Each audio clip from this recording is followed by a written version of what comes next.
For Black Friday, you can get The Athletic for only £1 a month for a whole year. See the link in the description now to sign up.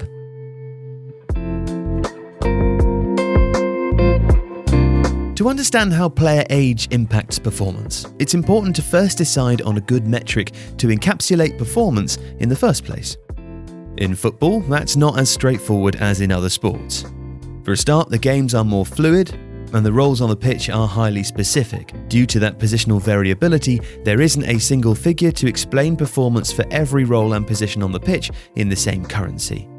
Different metrics could be considered per position to get an overall understanding of how things change from a stylistic point of view, but metrics such as these don't give a good indication of a player's general effectiveness. The solution, then, isn't some fancy all-encompassing metric that tries to look at a player's true value on the pitch. No. The best stat to use here is just plain, basic minutes played. And there are several reasons for that. For a start, part of the impact of aging on players isn't just that their abilities drop off, but also that their bodies become less and less durable. It is a cliche, but the best ability is availability. And that's a big factor when it comes to rating a player's ability at any age. Secondly, there is some implicit notion of a player's quality captured in their minutes played. Managers pick their teams for many different reasons: form, injury, suspension, player preference, tactics. But more often than not, they'll want to play their best players to win a game. The mere presence of a player on a pitch, therefore, says something about how good they are. And finally, it's something that's only recently been accessible in the past few seasons in the Premier League. To calculate anything to do with peak ages and age curves, plenty of data is required. So in terms of minutes played, when do players look to peak? Well, this chart, inspired by the original work of Michael Cayley, looks to answer that. Both stats and substitute minutes are taken into account from Premier League matches over the past decade, with the player ages as they were on August the 1st of every season. Players are split into one of 7 different positional groups depending on where they featured in games.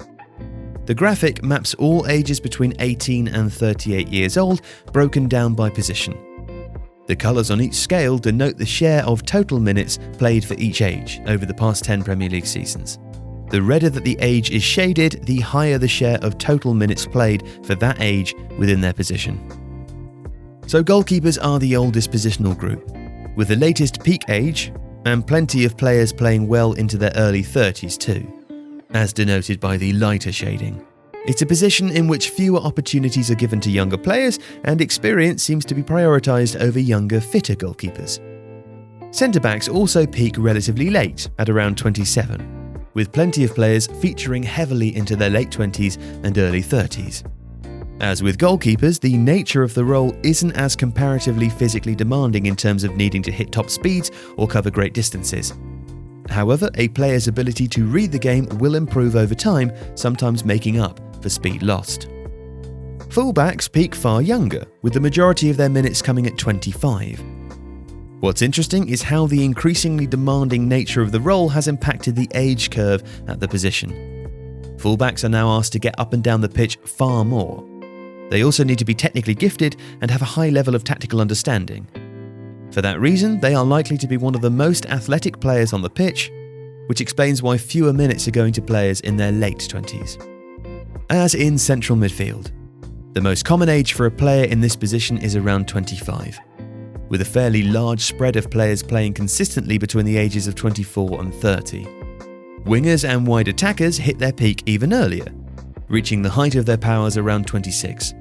It makes sense then that they see plenty of minutes in their early 20s and fall out of the game, or are required to change position to stay in it by the time that they hit their 30s.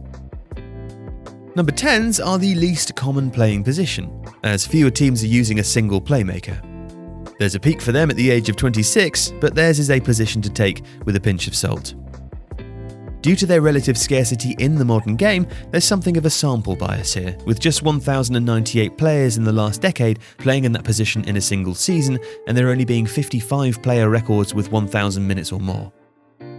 There's an early spike around 22 years old in the data thanks to this, with Ross Barkley, Christian Eriksen, Oscar and Dele Alli, to name just a few, all featuring heavily in the Premier League at that age.